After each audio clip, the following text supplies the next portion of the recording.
Beneath Ireland's lush green hills and picturesque landscapes lies a dark chapter of its history that has long gone unnoticed. The Irish Magdalene Laundries, also known as Magdalene asylums, were institutions where thousands of women deemed fallen or immoral were imprisoned and forced into labor under the guise of rehabilitation and rescue. Operating from the mid-19th century to the late 20th century, these institutions became synonymous with cruelty and oppression cloaked in religious virtue. In this video, we will delve into the world of the Magdalene Laundries, reveal the cruel methods of correction to which the women were subjected, and shed light on the struggle to recognize their suffering. The Irish Magdalene Laundries have their roots in the Victorian-era, a time when society adhered strictly to moral codes and harshly judged those who deviated from them. Women who stepped outside the prescribed boundaries were considered fallen and often became social outcasts. In 1824, the first Magdalene Laundry was established in Dublin, named after the biblical figure Mary Magdalene, a symbol of repentance and forgiveness.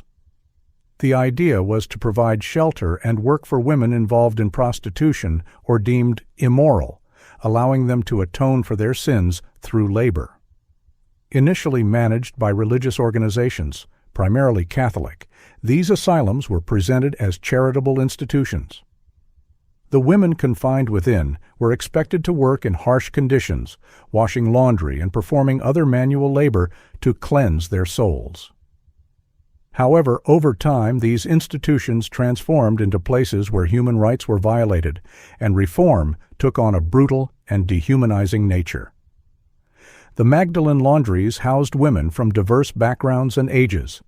Many were victims of circumstances, injustice, or simply did not conform to the rigid Victorian moral standards.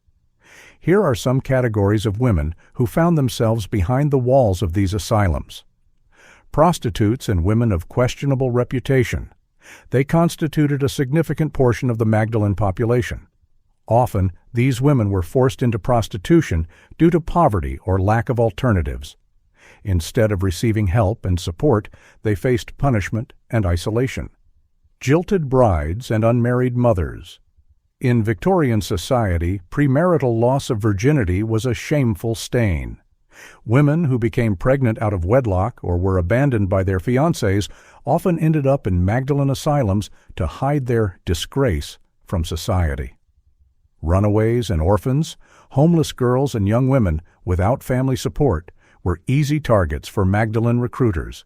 They were lured with promises of food, shelter, and salvation. Victims of abuse and violence. Some women entered the laundries to escape domestic violence or sexual abuse. Instead of finding protection and justice, they encountered a new form of oppression. Women with mental health issues. During that time, mental illnesses were not always understood and often stigmatized. Women with such conditions might have been placed in the laundries, believing that labor therapy would help them. Life in the Irish Magdalene Laundries was far from the repentance and spiritual cleansing proclaimed by their founders. The women confined within endured grueling labor, physical punishments, and psychological torment. The primary task of the inmates was manual laundry work. They toiled for 12 to 16 hours a day, hand-washing, rinsing, and ironing laundry for private individuals, hotels, and even the military. The working conditions were appalling. Cold water, harsh detergents, constant exposure to dirty laundry, leading to skin diseases and infections. The women labored in massive laundry rooms where the clatter of machines and steam from boiling water created an atmosphere akin to hell on earth. Apart from laundry, the inmates performed other tasks like sewing clothes, growing vegetables, and cleaning the premises. They received no wages for their labor, only meager food rations and a bed in overcrowded dormitories. Discipline in the Magdalene Laundries was maintained through strict rules and brutal punishments. Women were forced to remain silent or engage in religious conversations only. Any act of disobedience or rule-breaking resulted in severe consequences. Physical abuse. Sisters in charge or other staff members would beat the women with belts, sticks, or even their fists. Beatings were commonplace, and many women suffered from constant injuries and humiliation. Solitary confinement. For serious offenses, inmates were sent to solitary cells, where they could spend days or weeks in complete isolation, surviving on bread and water. Food deprivation. Women could be punished by reducing their already meager food rations, leaving them perpetually hungry. Humiliation and psychological abuse. Sisters often publicly humiliated the women, calling them sinners and immoral. They instilled the belief that they deserved punishment and that their suffering was a path to salvation. The Magdalene Laundries were, in essence, prisons from which escape was nearly impossible. Women were held there against their will, often without any legal trial or formal charges. Some were sent there by family decisions or local authorities, while others were simply abducted from the streets by recruiters. Inmates were isolated from the outside world. They were forbidden to communicate with anyone beyond the asylum's walls. Their letters were censored, and family visits were rare. Many women spent years in the laundries, cut off from any connection to the outside world. The brutal reform methods within the Irish Magdalene Laundries remained hidden from the public eye for decades. However, as time passed, the stories of surviving women began to surface, revealing the truth about what transpired behind closed doors. With the closure of the last asylum in 1996, surviving women became more vocal about their experiences. They described appalling working conditions, physical and psychological trauma they endured. Stories of harsh punishments, forced labor, and a sense of hopelessness shocked the public and attracted media attention. One of the most prominent survivors is Mary-Jo McLane, who spent 10 years in a Magdalene laundry.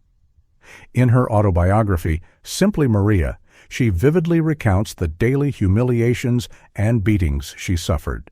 McLane became an active advocate in the campaign for recognizing the suffering of Magdalene women and demanded compensation from the government and religious organizations. In the early 2000s, the Irish government initiated several inquiries into the activities of the Magdalene asylums.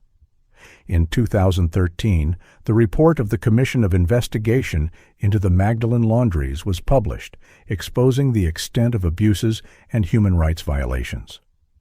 The Commission found that around 10,000 women had passed through these institutions, and many had suffered ill treatment. The report sparked public outrage and led to further action. The Irish government issued an official apology to the surviving women and allocated funds for compensation payments. The Catholic Church, which played a significant role in managing the laundries, also apologized and pledged to assist the affected individuals.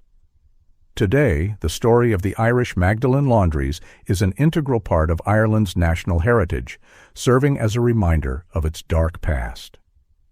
In 2017, the Magdalene Garden Memorial was unveiled in Dublin, dedicated to the memory of women who suffered in these asylums. This garden serves as a place for reflection and recognition of their struggle. The surviving women continue their campaign, demanding full recognition and justice. They strive to have their stories included in school textbooks so that future generations will know about the suffering that occurred in the shadow of Victorian morality. The Irish Magdalene Laundries represent a grim chapter in Ireland's history, where religious salvation masked oppression and cruelty. Thousands of women endured physical and psychological torture, their labor was exploited, and their freedom was taken away.